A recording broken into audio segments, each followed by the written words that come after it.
Trump ameripuka tena huko. Inasema kwamba Marekani yapendekeza kufutwa kwa bajeti ya walinda amani wa UN.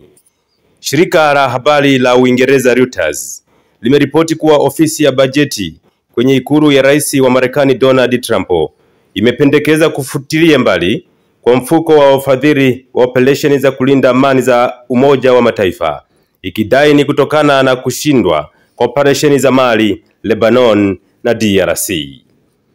Kulingana na nyaraka zilizoonwa na shirika hilo, Washington inasema ujumbe wa kulinda amani nchini Mali, Lebanon na DRC umeshindwa kufikia malengo.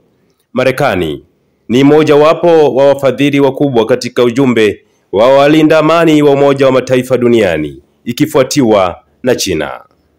Kwa sababu bajeti mpya kuhusu ujumbe huo ni lazima idhinishwe na bunge la Congress, ambapo wabunge watakuwa na jukumu la kuamua iwapo watarejesha ufadhili kama ilivyokuwa awali au wataridhia mapendekezo ya ofisi ya bajeti kukata ufadhili. Katika muhula wa kwanza wa Rais Trump alipendekeza kupunguzwa kwa robo tatu ya bajeti kuhusu masuala ya kidiplomasia na misaada, pendekezo ambalo lilikataliwa na bunge la Congress. Hii ni habari ambayo inasema kwamba Marekani imependekeza kufutwa kwa bajeti ya walinda amani wa UN.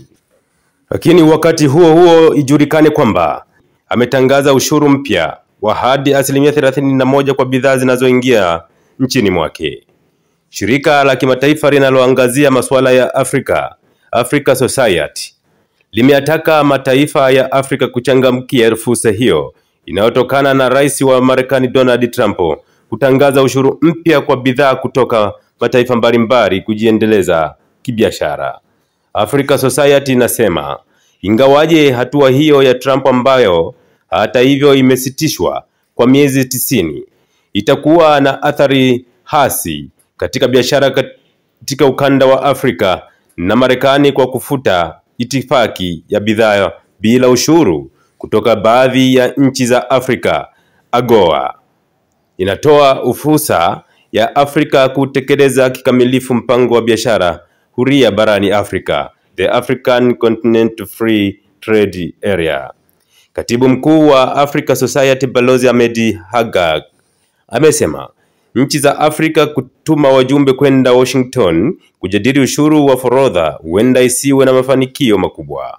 Huu ni wakati wa Afrika kuzishawishi chumi zingine zenye nguvu kama Umoja wa Ulaya na China kuwekeza kwenye ujenzi wa viwanda vya kuzalisha na kuongeza thamani ya malighafi inayotoka Afrika ili kuuzwa nje, amesema Balozi Haggag, pia naibu katibu mkuu wa zamani wa Umoja wa Afrika.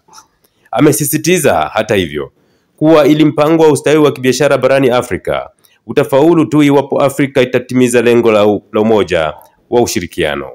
Mataifa ya Afrika ni ya kulaumiwa kwa kuweka vikwazo vya kibiashara, kuweka ushindani usio na maana.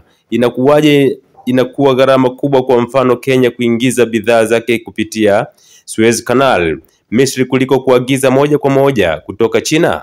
Hii ndo ninaita ushindani wa kijinga, mzozo wa kijinga, alisema Haggag.